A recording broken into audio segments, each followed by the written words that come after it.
Thanks for joining us, everyone. I'm Emmrich. A video captured on Sullivan's Island has sparked outrage across the country, showing an alarming incident of racial profiling and hate. That footage has gone viral, raising concerns about racism, safety, and whether our local leaders are doing enough to protect all residents. Tonight, Live 5's Justin Kollar takes a closer look at the impact of that video, the push for hate crime legislation here in South Carolina, and how one community is coming together to stand up against bigotry. 911, what's the address of the emergency? Yeah, this Mexican here, and he doesn't have a driver's license. The people that are being targeted are the people that look like me, the people that are brown. You're from Mexico? You're going back to Mexico. Si andamos o se ven caminar con miedo a la calle, ir al trabajo o llevar a sus niños a la escuela con miedo.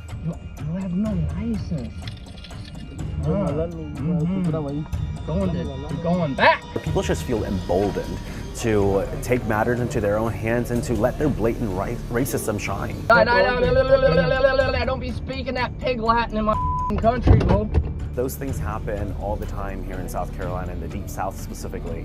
The difference was this time it was caught on camera. The time is right to always do what's right. Several weeks have passed since this confrontation was caught on camera. And while millions have seen it online, very few have done anything to stop something like it from happening again. Whether our local elected officials are actually going to do anything to protect everyone, including those that don't look like them. And so those things are disheartening and concerning. Fernando Soto runs the Facebook account Nuestro Estado. It's a news hub for Spanish speakers in the Charleston area. The men who were racially profiled in this viral video reached out to him for help. It's not something that I sought to be the center of.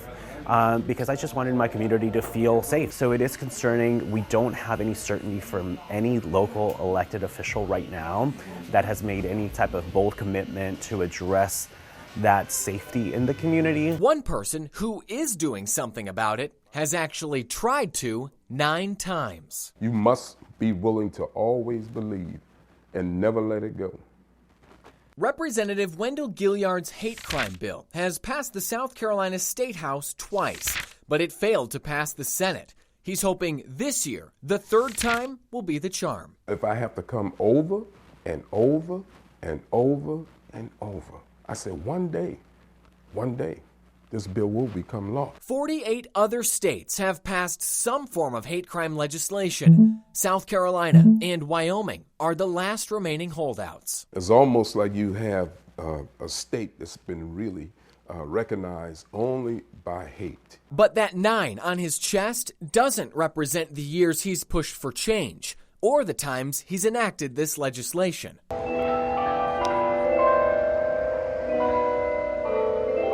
It's a passion with me. Before he and 8 others were murdered in a horrendous hate crime in this house 9 years ago, former state senator Clementa C. Pinckney spoke with Gilliard in this one, his. I mean, we're sitting in the same room. He and I used to meet here every Saturday when he first ran for the House. An electric buzz fills the air of change-up cuts, where Spanish-speaking South Carolinians serve up fresh fades and hope for change. El sentirse protegido, el sentirse como familia es lo más grande que existe en cualquier parte del mundo. Cuando tú llegas a un lugar donde tú dices, bueno, aquí están mis hermanos, aquí está mi familia. While the bill works its way through Columbia, this North Charleston barbershop has transformed to a bastion of hope, a home base for the Latino community. At this very barbershop, we hosted a community forum where, City of North Charleston, the sheriff, Mayor Burgess were present to address the concerns of the Latino community. Despite being present at the community forum held right here, both North Charleston Police Chief Ron Camacho and Mayor Reggie Burgess rejected our request for comment regarding their commitments to addressing Latino safety locally. Right now, who is being targeted is those that look like Mexicans. And unfortunately, if you're brown in this country, you're Mexican. If you speak Spanish, you're Mexican. And color of the skin really is at the core of this hateful rhetoric. And it's the us versus them narrative that unfortunately our Congresswoman is pushing very heavily. Congresswoman Nancy Mace, who has participated in an ICE raid in Charleston County, did respond to our request, saying, "Violence and racism are unacceptable. We want to thank law enforcement for their commitment to the safety of our community." No, they're coming. The cops are coming.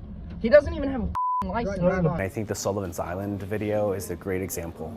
I talked to a number of attorneys trying to figure out, is there anything that we can do? And because we don't have a hate crime bill, they said there wasn't really much to do. If it wasn't for Sullivan's Island Police Department opening a criminal investigation, nothing would have come from it. We speak English.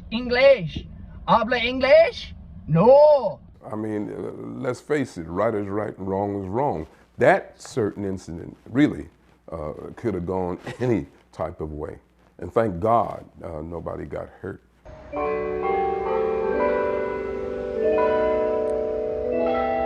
I wear this religiously in Colombia, and I pass these pins out. White, black, and brown. This is about being human and treating people with dignity and respect. The memory of the Charleston Nine lives on. But Gilliard knows, before every voice can be lifted to sing, some things have to change. People are still having nightmares. People are still having memories. People are still wanting to know one thing. Why don't we have a hate crime law in the state of South Carolina? Now, I asked Representative Gilliard, why isn't there a hate crime law here in South Carolina, point blank? And he said there is only one thing, one senator preventing his bill from becoming law, and he says that's Shane Massey. Now, we reached out to Massey several times for comment on this story, but received no response. In the studio, I'm Justin Kollar, Live 5 News.